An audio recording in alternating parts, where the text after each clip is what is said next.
Our guest today is an All-American basketball player, former Harlem Globetrotter, and now a PhD doctor that went through many things in his life, and he's going to share it with us today. Hey man, who's that cat coming down the street? I don't know, but it sounds to me like that Whistling Man with the bone. Sure having himself a ball.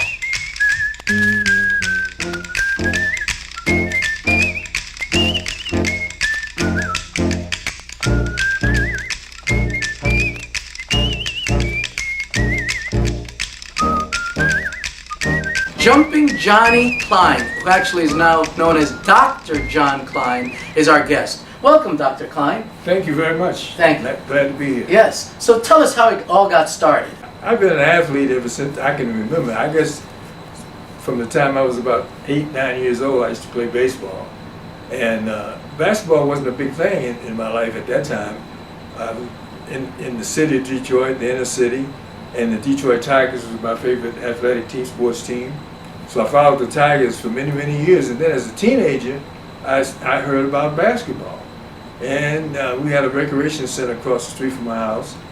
And we used to go, we called it night gym because we'd go over there after 3 o'clock after school and we would play in the recreation center.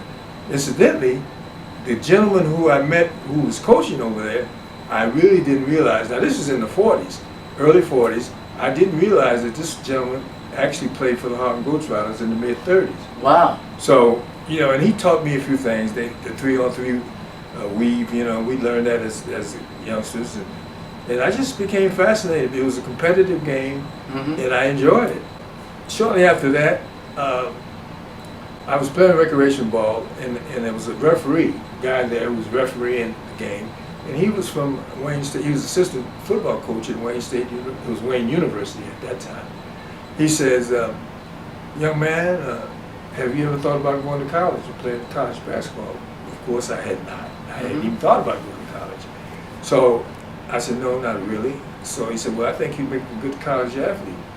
So why don't you go over and speak to the coach of the basketball team and tell him I sent you." So I did.